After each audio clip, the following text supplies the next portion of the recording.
Did you know who was the world's largest landowner? If you were thinking of moguls and tycoons, you were off the mark. It was none other than Queen Elizabeth II. Yes, the regal lady in Buckingham Palace held title to roughly 6.6 billion acres of land throughout the world, a staggering 1/6 of the entire planet's terrestrial surface. So, how did she come to possess such vast tracts of land? The story began in 1952 when she, the throne. Following centuries of monarchical tradition, she took control of the Crown Estate, a collection of lands and holdings in the United Kingdom that had been under the sovereignty of the reigning monarch since the time of William the Conqueror. The Crown Estate operated as a real estate business, with the majority of these lands lying empty and unused. The profits from this estate flowed into the United Kingdom's treasury, with the Queen receiving a cool 15% of these profits. Until her passing in 2023, Queen Elizabeth II was the world's most extensive landowner. However, her dominion over lands is not limited to the United Kingdom alone. During her reign as the monarch of the Commonwealth, Queen Elizabeth technically owned the land of any member country. This ownership extended to countries such as Australia, Canada, and a host of Caribbean islands. Visualize this: the Bahamas, Antigua and Barbuda, Belize, Barbados, Grenada, Jamaica, St. Lucia, St. Kitts and Nevis, and St. Vincent and the Grenadines. The Queen technically had possession over all these islands during her reign. Not to mention, even New Zealand was encompassed in her realm. During her lifetime, Queen Elizabeth owned a vast array of commercial properties in the UK. This impressive real estate portfolio doesn't merely consist of natural landscapes. It also includes 14 retail and shopping parks and 3 major shopping centres. Furthermore, she held substantial stakes in prestigious commercial spaces scattered around the renowned Regent Street and St James's Place in London. During her reign, Queen Elizabeth II held the title of the world's largest landowner, a stature unmatched by any across the globe.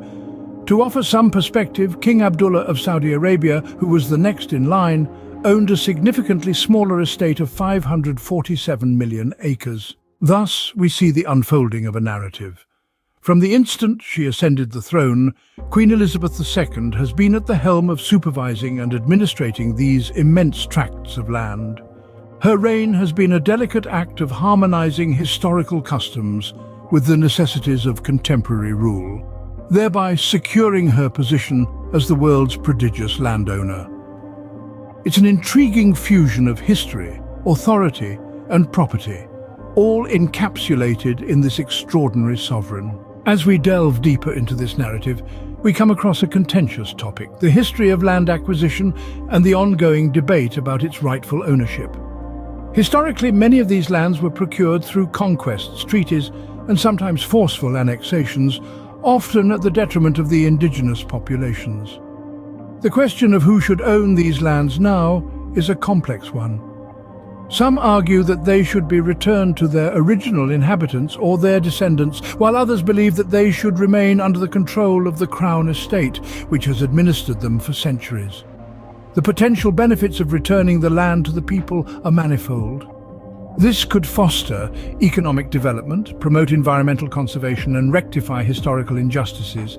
Yet, it's worth noting that this process would require careful planning and execution to ensure that the transition is just and equitable. In a world increasingly focused on social justice, this debate underscores the importance of addressing historical wrongs while balancing the practicalities of modern governance.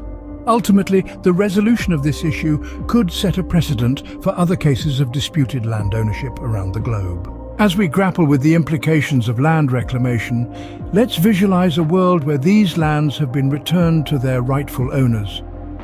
Imagine the surge in economic growth as vast tracts of land are opened up for cultivation, industry, and infrastructure development.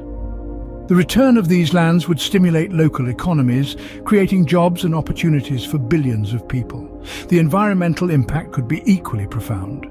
The stewardship of indigenous communities has been shown to promote biodiversity, leading to healthier ecosystems that can better withstand the impacts of climate change. This could mean a resurgence of native species, a reduction in carbon emissions, and a more sustainable approach to land use. But perhaps the most significant impact would be on the human level. For communities that have been marginalized and dispossessed, the return of their ancestral lands would mean more than just material gain. It would be a restoration of dignity, a recognition of historical injustices, and a step towards healing centuries-old wounds.